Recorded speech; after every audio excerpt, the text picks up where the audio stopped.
We do not ask permission from far-left Democrats before we deport illegal immigrants. We said that's going to take about 6 months, and that's what Elon signed up for. 40% of the people who are calling in are actually committing fraud.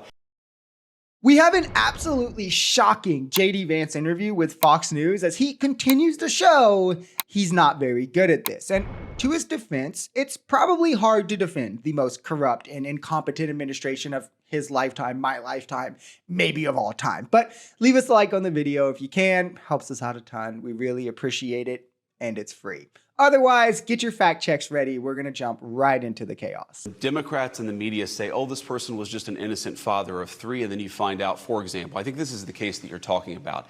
Back in 2019, an immigration judge looked at all the evidence, looked at all the data, and concluded that this allegedly innocent person that we sent to El Salvador was actually a member of an MS-13 gang. He had also committed some traffic violations. He had not shown up for some court dates. This is not exactly Father of the Year here. This is a person that we don't think should be in our country. Here's the most important point, though, Lawrence, is whatever the argument is, whatever the justification is, no one doubts, not even the crazy left-wing media criticized the idea that we could deport this person. They just took issue with the reasoning for why we deported this person. This was unquestionably an illegal alien. This was unquestionably a person who broke the laws to get into our country. This is unquestionably a person an immigration judge had found had zero right to be in the United States of America. We do not ask permission from far-left Democrats before we deport illegal immigrants. Let's do some clarifying here. By far-left Democrats, he means constitutional judges who ruled in favor of due process, a constitutional principle. And the story in question was not a man who a judge ruled had ties to MS-13, though that would be convenient. It was a father of 3 who came here as a child, undocumented, but had since married a U.S. citizen, had kids. He's been here for 14 years, committed no crimes, and was fleeing, by the way. It was like fleeing turmoil.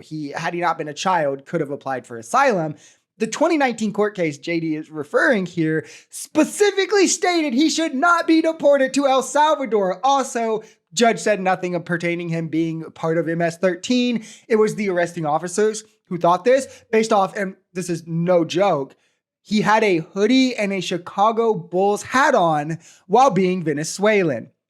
They then deported him without due process to the exact country that judge warned not to send him to, El Salvador, where I ask again, if JD Vance is saying all this stuff like it's true, how do you know without due process? Family in, and I want to stop all of the ridiculous wars that were started by the previous administrations. There's so much to do, man, and I don't really think that much about what happens in 3.5 years. Fun fact, America was involved in 0 wars when Trump took office. 1 less than we were involved in when Trump left office the first time, mind you. And let's talk of that first time so we can see his record on ending wars, what he's going to do. Because what war did Trump end? He promised to pull us out of Afghanistan. Not only did he terribly fail to do so, he then released 5,000 terrorists and pulled out all but 2,500 troops, left them out to dry with crucial and expensive military equipment while putting us on an accelerated timeline, probably in hopes that he could then come back and say, well, Afghanistan happened because of me. But now, of course, he distances himself from it. He ran on peace in the Middle East, another horrendous failure. He only made tensions worse, leaving Palestinians out of the Abraham Accords, and then he kicked the can down the road. Trump ignored Putin breaking peace negotiations all throughout his presidency, further aggressing in Ukraine, which enabled the larger conflict rather than Trump having the ability to probably squash it while it was much smaller in scale. Trump categorically failed, expanded, or made every conflict worse that he has ever touched. That is an objective fact. While Biden successfully pulled us out of the one that he was handed, and yes, 13 Americans died. That is always going to be tragic, but that is less than died in Afghanistan each year under Trump. Under Obama, for that instance, under Bush, under every year that soldiers have been in Afghanistan, less died withdrawing, which also ends further deaths.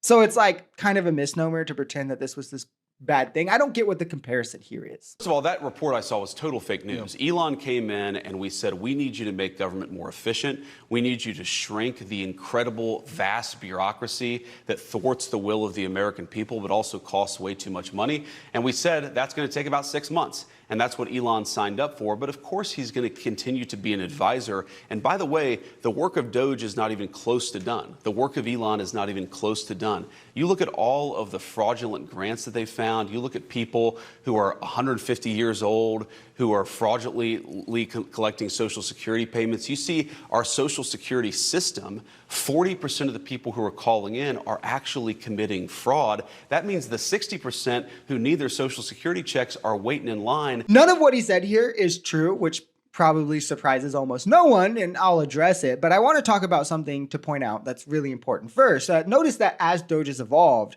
it's almost exclusively about Social Security now, which is pertinent. It's also what I told you would happen. It's we're going after waste and fraud. And then you start with agencies the average voter knows zero about, lie about the numbers, claim that there's fraud, that there isn't, etc., to gain some sort of, legitimacy, and then move to the real goal, Social Security, Medicare, right? These things, and claim we're not attacking it. Trump promised he won it. It's not Trump. Trump's not doing it. We all promised. We're just trying to find more fraud.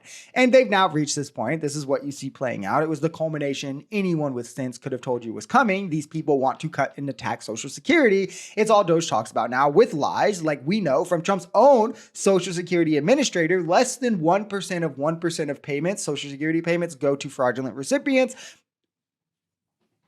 What do you have to say about that, JD Vance? Why are you pretending it's an issue? Those who are 150 years old or have 150-year-old Social Security numbers, they're logged. They don't receive payments. We know this to be true from multiple reports, also backed by Trump's own Social Security administrator. Roughly 40% of Social Security recipients use the phone service.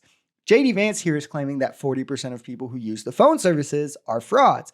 That would equate to 16% of all Social Security recipients being fraudulent. There's no data or anything to bear any of this out. These people are just so obviously wanting to come after Social Security. They want to cut as much of it as they can, close as many field offices as they can, make it as inefficient as they can so they can privatize it. And they're using completely false numbers that are being supported by those who would just buy into anything Trump and Elon says, or that nefariously want Social Security to end as well.